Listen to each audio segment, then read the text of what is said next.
Hello and welcome to SME TV. This is our news and views show. I'm your host, Angela Vithulkas. Today's segment is Spotlight on a Business Hero. Please remember to subscribe to our YouTube channel to support us and all SMEs, and you can share, like and comment.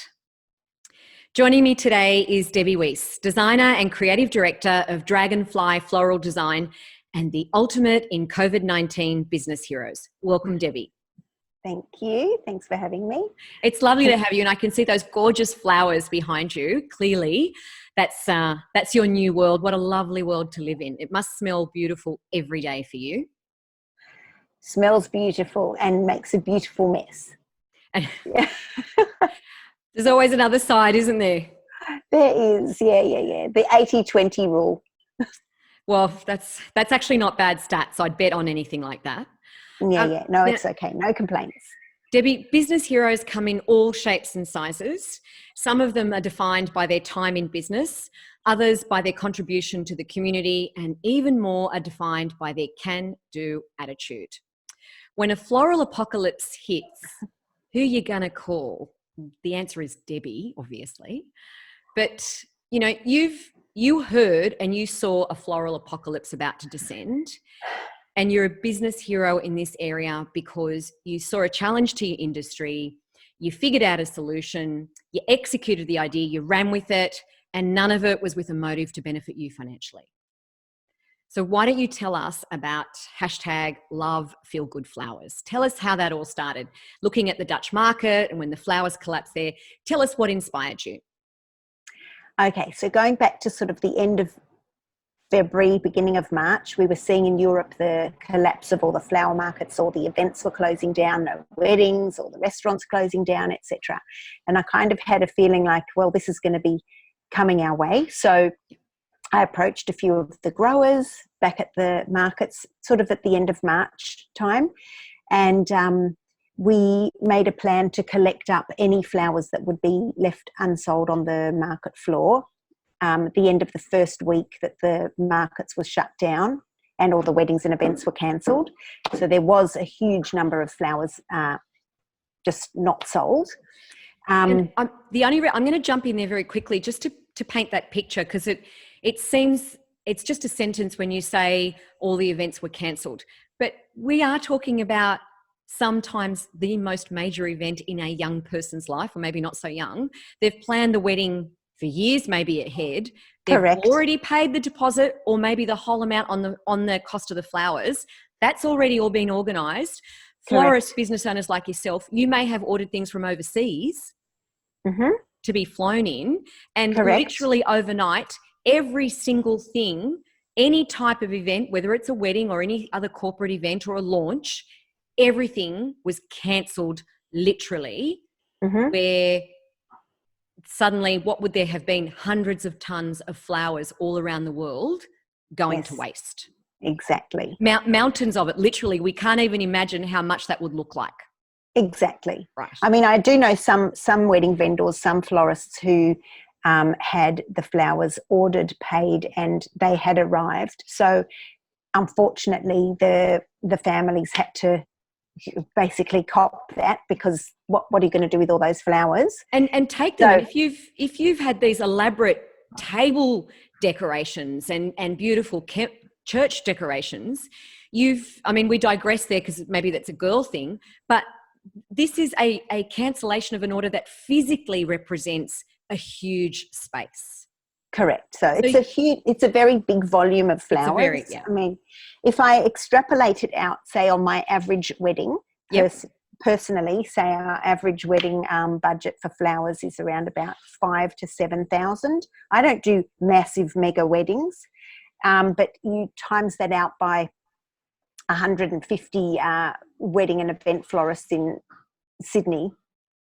It's a lot of money every week. That's right. And you're just saying Sydney. We're not looking at the whole of Australia or globally. So the Dutch flower markets have collapsed. You know that. The flower apocalypse has descended, and you realised there was going to be this massive waste. So I organised with the growers that I would come and collect the flowers, anything that they were happy to give me that would fit in physically into my van.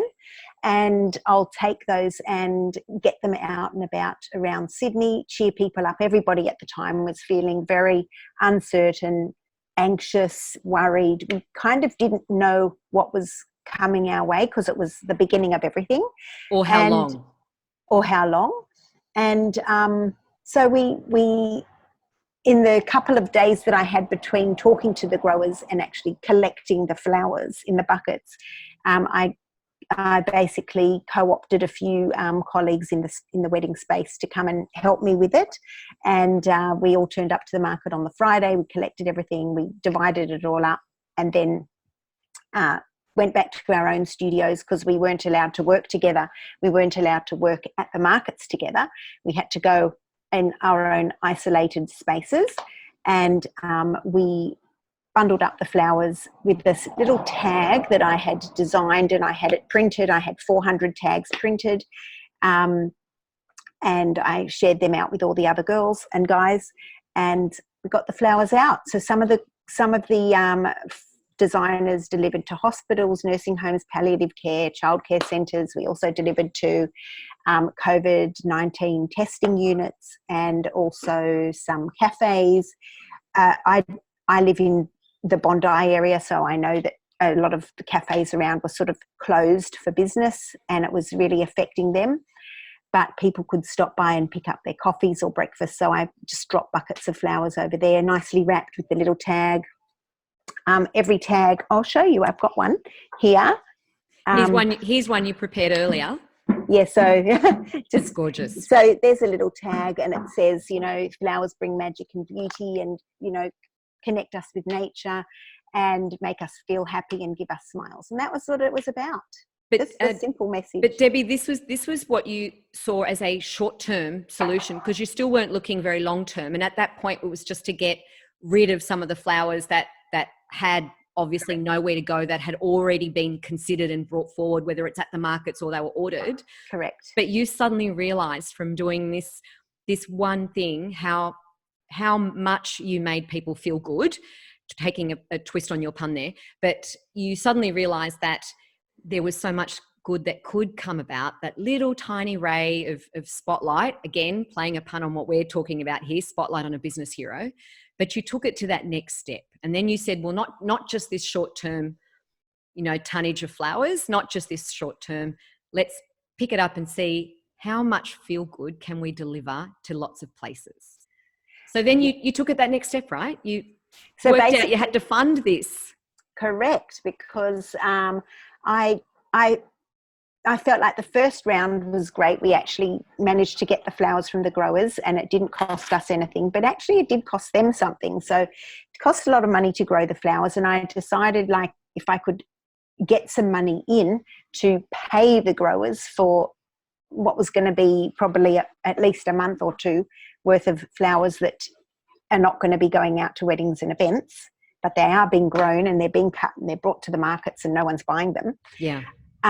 Then if I could get the money to actually support the growers and pay for the flowers and then give the flowers out. So that was sort of stage 2, and I set up a little crowdfunding campaign and raised enough money to keep us going for the last month and a bit.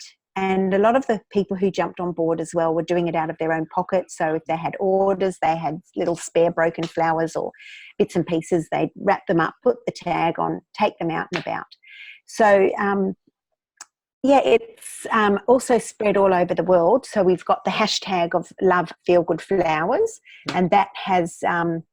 if you look it up, I'm not sure if you have, but if you look it up, you can see it's all happening all over the place. So it's there's lots of feel-good moments happening internationally all around the world because of this movement and momentum that you created here in order to avoid a replication of that apocalypse locally, which we think is amazing. And I'm just going to jump ahead because I'm going to say to you, you did the crowdfunding campaign, you got some funding, it wasn't enough. You got a patron to donate some money to keep going forward. Mm-hmm. But you also would place yourself in places like a cafe where you'd put a bunch of flowers on the counter and you'd just say, it had a generic, take me. Mm-hmm. And then Yes. you would hide somewhere and take a quick pic of the moment that person got to feel good.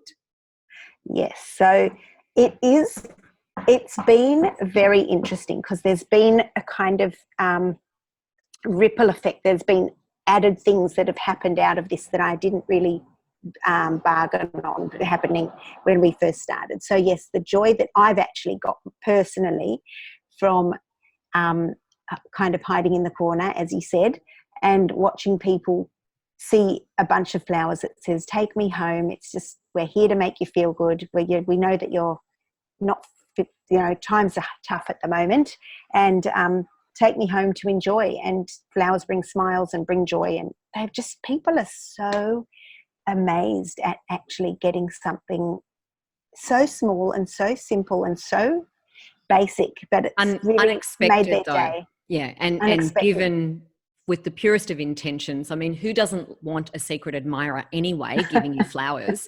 But to actually think that someone somewhere is thinking about how tough it is for everyone, that's why there was, such a global phenomena and a movement, because it was done out of selflessness, if you will.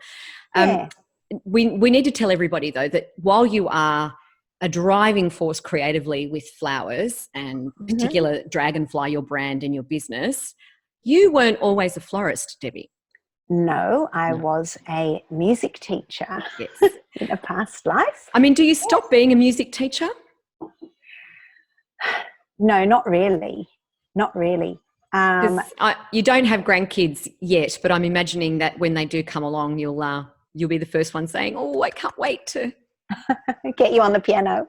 Well, my son is a musician now, and he is a very accomplished musician. He is a very accomplished musician, yes. Going to be doing being film composer for, that's his future. So no, I never stop, and I love music. I always work with my music on and get inspired by great new artists, and also I am fairly steeped in the classics. So you're artistic anyway. You've already got that flair. You transitioned from one career to another. We can say that behind every great woman, there's a man peeking around the corner. In your case, it was your husband that suggested, or for whatever motivation there was, he came home one day and said, the shop downstairs at my office the florist is looking to hire. That's right. That's how it all started about 7-8 years ago. So yes, I'm not actually a trained florist, but that was a little bit of a chip on my shoulder when I first started, until I found out that quite a lot of the more artistic kind of I can't quite explain it. The real kind of almost haute couture of florists, they're probably not trained. So I've learned as I go about things like the caring and treatment and conditioning of flowers, and moving masses of flowers and all the stuff. There's a lot of logistics behind it that go way above and beyond what flowers are about. So it's the business, and like a true small business owner, you're not only having the creative part of the business that you love and is your passion, and that's where your talent lies, but you're also having to manage the operations of the business. And correct, both are essential and important to having a success of the business. And of course, now you've got this great training in pandemic global viruses and how to turn that almost into a not-for-profit kind of situation. I would love to. Oh my God. I actually have been thinking about if this could just go on beyond COVID. Like why should it be something that's only available in COVID? And I've been racking my brains about how I could actually make it happen, because so this needs to be a challenge then out there for everyone that will watch this video, see it online, wherever we share it together, that the challenge is, can we make #LoveFeelGoodFlowers something that carries on past the pandemic, outside of isolation, when we supposedly get back to the norm, Debbi, which whatever that is and whatever that looks like. Yeah. The spirit behind what people are coming together all around the globe to do, I'm hoping that ripple effect stays with us for a long time, because I have a feeling that this is a dress rehearsal that Mother Earth is just putting us through, and there are more big challenges on the horizon that we will have to face as a globe now. It Correct. won't be just a bushfire that happens locally in some countries around the world. It's something that has affected every single one of us evenly, whether you are wealthy or poor. It has impacted the entire community. And you almost single-handedly in Australia have done something. That's very kind. We've had very dark moments with this pandemic, with the mental health of families and individuals.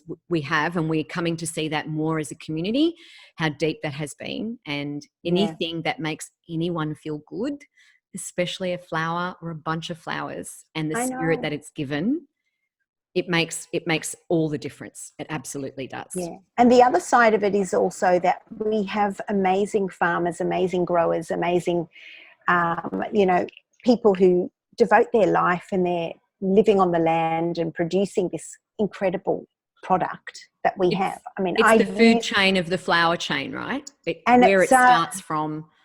They have to cope with Mother Nature as well. Exactly, but we need to support them. They're on the land, they work hard, they grow roses, they grow tulips, they grow whatever it is. So this has been, in a very small way, a way to actually keep flowers being something that matter to people. But if we went like really big, imagine how great that could be. Like, I'm imagining it. Now we need to make it a reality. Next project on my to-do list. Yes. All right. Well, we thank you very much for joining us today and sharing this amazing story of #FeelGoodFlowers. And that's Dragonfly Floral Designs. And we appreciate you being here, Debbie. Thank you so much. We hope that you've inspired lots of business owners out there to do something that makes other people feel good. Thank you. And we'll talk to you again, I'm sure. Now, please remember to subscribe to our YouTube channel to support us and all SMEs, and you'll find more business heroes there, and you can watch some great content and hopefully others who are changing the world, no matter how local or how global that is. A huge thank you to the SMEA Association for making SME TV and podcasts a super channel. We appreciate their help and support. And to reach us for any content ideas or some other business heroes that you know that we could spotlight, please send us an email, news@smea.org.au, and we will catch you all next time. Thank you.